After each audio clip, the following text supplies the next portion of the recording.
Alright, here we are on Block 13 for Operation Chimera. This is the second to last mission in my quest to complete the Block of Nations for Operation Chimera. I just have Block 15 left to do. This mission is very similar to Block 11, which is we have to get 6 kills to complete the primary. The only difference here is that we have to kill 3 different types of tanks as part of that primary condition.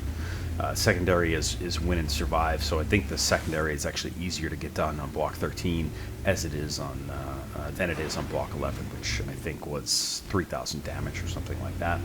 And I certainly didn't intend to do the secondary for Block 11 because I used the same tank, which is the Panther M10. If you happen to have this tank, it's a great tank for this mission. It's not required by any means. You can get 6 kills in probably any tank.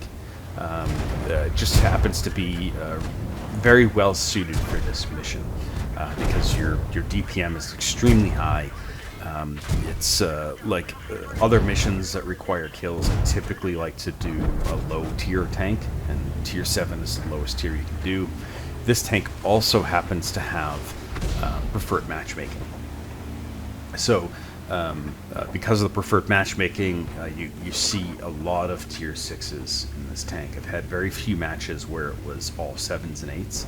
I've seen a lot of 6s, and in this case, tier 5s as well. And I just think it's easier to get kills on those lower tier tanks. Now, it doesn't have the other criteria that I like, which is high alpha, but it makes up for the lack of high alpha with DPM. You have to do a little more work here because you're only going to be hitting for 130 or so, I think is what the alpha is. So you have to be much more aware of what's going on around you if you're going to use this tank, because people will easily steal kills from you when you're using this. So we're about halfway through this. We've got 3 of the 6 kills that we need, but you'll notice that that we have the 3 tank types already done. The 3 tank types weren't even a consideration when I was doing this mission. I didn't even think about it, and I don't think you'll have to think about it either because there's just such a variety of tanks out there that people are playing all kinds of different tanks. So you maybe want to look up, and when you get that 4th kill, I should have killed that Cromwell when he was running by, but didn't. So there's the 5th kill. But if you get that 4th kill, just take a look up and see if you've got the 3 tank types, and if you don't, at that 4th kill, then you can start to think about where should I focus on relative to what I need to get this done. Don't forget that there's also arty in the match, so if you need to get a last kill or a last kill for the 3 types of tank that you need to kill, go find arty and kill them, because they're definitely not going to be an early kill. So you'll get this. You'll get the 3 no matter what. And there's the 6th kill with that A44. Glad I got that before arty was able to splash in. Looks like arty was shifting at the time. And now it's really just a question of surviving this match and helping the team win. We're certainly not guaranteed to win here because, one, they have a KV2 left that can probably derp anybody that's left. And the Black Prince, I believe, is pretty close to full health, if not full health. And he has the DPM to just wipe the floor with what we have left. So win isn't guaranteed, so I wanted to play a little smart here and try to just get some shots over the middle. And with that KV2 out of the way, it makes this a little easier.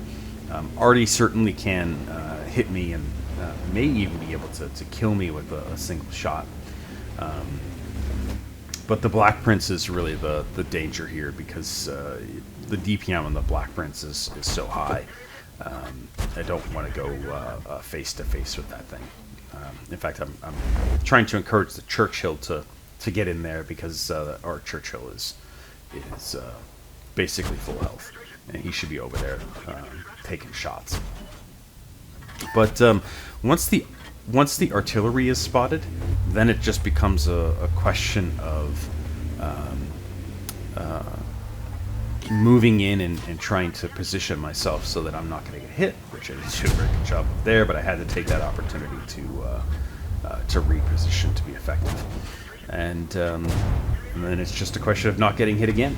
And so this was actually relatively easy to do. It took me about 60 matches to do both Block 13 and Block 11. So pretty easy to do. Block 13 with honors. So very much like Block 11, you want to move the front lines. You don't want to be in a situation where you are lagging behind your team and you're not in a position to get the kills as your team is moving up. You don't necessarily want to be the front line yourself, but you want to be moving with them so that when the opportunity presents itself, you have easy shots to get a kill. The other thing is you have to know your alpha and the alpha of everybody around you. A lot of this comes down to timing your shots, either trying to sneak 2 shots in before your teammates can reload, or maybe one shot on a tank puts the enemy tank in 1-shot range of one of your teammates that's around you. So you have to know the alpha of your gun, and you have to know the alpha of the teammates around you to time those kills. And because this is probably one of the last missions that you're going to do within the block of nations, and maybe even Operation Chimera itself, really should be running gold and food. This is probably one of the more difficult missions in Operation Chimera, just because 6 kills is so rare. And you're getting close to the end, and you're trying to get the Chimera tank. Don't mess around. Just load food, load gold. And I know it's going to be expensive. You're probably going to lose money on every match, but it's worth it to get these missions out of the way. So just a couple more missions left before we have the Chimera tank. This one is pretty easy to get done. You'll get it done in no time, and move on to the next ones. Good luck, guys, and we'll see you soon.